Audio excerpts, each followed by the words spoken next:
ಪರಾಭವನಾಮ ಸಂವತ್ಸರದ ನಿಜ ಜ್ಯೇಷ್ಠ ಮಾಸ ಕೃಷ್ಣ ಪಕ್ಷದ ಧನುರ್ರಾಶಿಯ ಚಿಂತನೆಯನ್ನು ಮಾಡುವುದಾದರೆ, ರಾಶ್ಯಾಧಿಪತಿ ಮತ್ತು ಚತುರ್ಥಾಧಿಪತಿಯಾದಂತಹ ಗ್ರಹ ಅಷ್ಟಮದಲ್ಲಿ ಉದಯ, ಸಪ್ತಮಾಧಿಪತಿ ಮತ್ತು ಕರ್ಮಾಧಿಪತಿಯಾದಂತಹ ಗ್ರಹ ಅಷ್ಟಮದಲ್ಲಿ ಉದಯ, ಹೀಗೆ ಷಷ್ಠಾಧಿಪತಿ ಮತ್ತು ಏಕಾದಶಾಧಿಪತಿಯಾದಂತಹ ಗ್ರಹ ಅಷ್ಟಮದಲ್ಲಿ ಉದಯ, ಇನ್ನು ಭಾಗ್ಯಾಧಿಪತಿಯಾದಂತಹ ಗ್ರಹ ಸಪ್ತಮದಲ್ಲಿ ಉದಯ. ಈ ರೀತಿಯ ಗ್ರಹಸ್ಥಿತಿ ಹೇಳುವಂಥದ್ದು ಕಂಡು ಬರ್ತಾ ಇದೆ.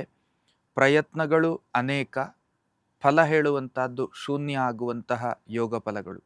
ಅದು ವೃತ್ತಿ, ಉದ್ಯಮ ಅಥವಾ ಇನ್ನಿತರ ಯಾವುದೇ ಕೆಲಸಗಳಾದರೂ ಕೂಡ ಪ್ರಯತ್ನ ಬಹಳ ಶ್ರಮದಿಂದ ಕೂಡಿರ್ತದೆ. ಆದರೆ ಫಲ ಹೇಳುವಂಥದ್ದು, ಪ್ರತಿಫಲ ಹೇಳುವಂಥದ್ದು ಅದು ಶೂನ್ಯ ಆಗುವಂತಹ ಸಂದರ್ಭಗಳು ಜಾಸ್ತಿ ಇದೆ.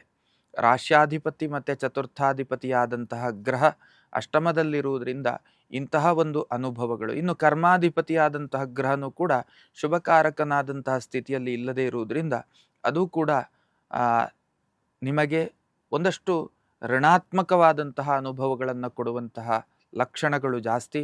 ದಾಂಪತ್ಯ ವಿಷಯವಾಗಿಯೂ ಕೂಡ ಅಷ್ಟೊಂದು ಸೌಖ್ಯ ಫಲಗಳು ಹೇಳುವಂಥದ್ದು ತಮ್ಮ ಪಾಲಿಗೆ ಕಂಡು ಬರ್ತಾ ಇಲ್ಲ. ಮನೆಯಲ್ಲಿ, ಕುಟುಂಬದಲ್ಲಿ ಒಂದಷ್ಟು ಮಂಗಳ ಕಾರ್ಯದ ಯೋಗ ಫಲಗಳು ಹೇಳುವಂಥದ್ದು ಅನುಭವಕ್ಕೆ ಬರುವುದಕ್ಕೆ ಸಾಧ್ಯ. ರಾಶಿಯಿಂದ ದ್ವಿತೀಯಾಧಿಪತಿಗೆ ಗುರುವಿನ ಒಂದು ದೃಷ್ಟಿ ಹೇಳುವಂಥದ್ದೇನಿದೆ, ಅದು ಒಂದಷ್ಟು ಕುಟುಂಬದಲ್ಲಿ ಮಂಗಳ ಕಾರ್ಯಾದಿ ಫಲಗಳನ್ನು ಕೊಡ್ತದೆ.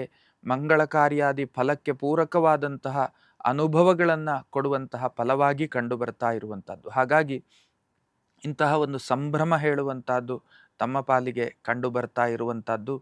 ತಂದೆ ತಾಯಿಯ ಅನಾರೋಗ್ಯದ ಒಂದು ಸ್ಥಿತಿ ಹೇಳುವಂಥದ್ದು ತಮಗೆ ದುಃಖ ಫಲವನ್ನು ಕೊಡುವಂತಹ ಲಕ್ಷಣಗಳು ಕಂಡು ಬರ್ತಾ ಇದೆ.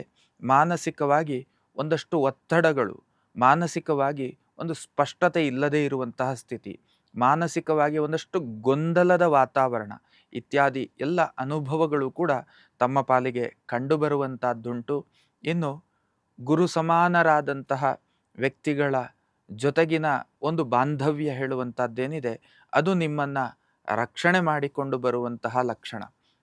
ತಂದೆ ಇರಬಹುದು, ತಾಯಿ ಇರಬಹುದು, ಅಥವಾ ತಂದೆ ತಾಯಿ ಸಮಾನರಾದಂತಹ ಗುರುಗಳಿರ್ಬೋದು, ಅಥವಾ ಗುರುಗಳಿಗೆ ಸಮಾನರಾದಂತಹ ತಂದೆ ತಾಯಿಗಳಿರ್ಬೋದು. ಅಂದರೆ ನೇರವಾಗಿ ರಕ್ತ ಸಂಬಂಧವೇ ನಮಗೆ ಸ್ಥಾನಮಾನಗಳ ನಿರ್ಣಯ ಅಲ್ಲ. ರಕ್ತ ಸಂಬಂಧದ ಸ್ಥಾನಮಾನ ಒಂದಾದರೆ, ಭೌತಿಕವಾದಂತಹ ವ್ಯವಸ್ಥೆಯಲ್ಲಿ ಜ್ಞಾನ ಕೊಟ್ಟವರು, ಅನ್ನ ಕೊಟ್ಟವರು, ವಿದ್ಯೆಯನ್ನು ಕೊಟ್ಟವರು, ಇವರೆಲ್ಲರೂ ಕೂಡ ಬದುಕಿನಲ್ಲಿ ಬಹಳ ಪ್ರಧಾನ ವ್ಯಕ್ತಿಗಳಾಗಿ ಇರ್ತಾರೆ. ಹಾಗಾಗಿ ಅಂಥವರೆಲ್ಲರ ಸಂಬಂಧ ಹೇಳುವಂಥದ್ದು ನಿಮ್ಮ ಪಾಲಿಗೆ ಒಂದಷ್ಟು ಒಳಿತಿನ ಫಲವನ್ನು, ಅನುಗ್ರಹ ರಕ್ಷೆಯ ಫಲವನ್ನು ನಿಮ್ಮ ಪಾಲಿಗೆ ಖಂಡಿತ ಅನುಭವಕ್ಕೆ ಕೊಡುವಂತಹ ಸಾಧ್ಯತೆಗಳು.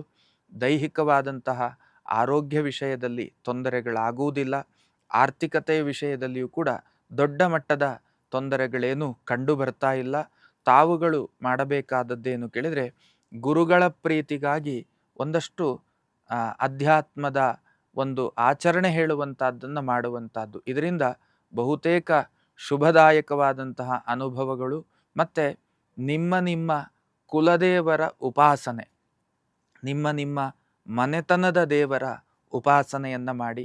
ಇದರಿಂದ ಬಹುತೇಕ ಶುಭ ಅನುಭವಗಳು, ಧನಾತ್ಮಕ ಅನುಭವಗಳು, ಯಶಸ್ಸಿನ ಅನುಭವಗಳು, ಸ್ಪಷ್ಟತೆಯ ಅನುಭವಗಳು ಹೇಳುವಂಥದ್ದು ಖಂಡಿತ ಸಾಧ್ಯ. ಲೇಟೆಸ್ಟ್ ಹಾಗೂ ಇಂಟ್ರೆಸ್ಟಿಂಗ್ ಸುದ್ದಿಗಳಿಗಾಗಿ ಬಾಸ್ ಟಿವಿ ಕನ್ನಡ ಚಾನೆಲ್ನ ಸಬ್ಸ್ಕ್ರೈಬ್ ಮಾಡಿ. ಹಾಗೆಯೇ ಬೆಲ್ ಐಕಾನ್ ಪ್ರೆಸ್ ಮಾಡಿ. ಇದರ ಜೊತೆಗೆ ಫೇಸ್ಬುಕ್, ಇನ್ಸ್ಟಾಗ್ರಾಮ್, ಎಕ್ಸ್ನಲ್ಲೂ ಮಿಸ್ ಮಾಡದೆ ಫಾಲೋ ಮಾಡಿ.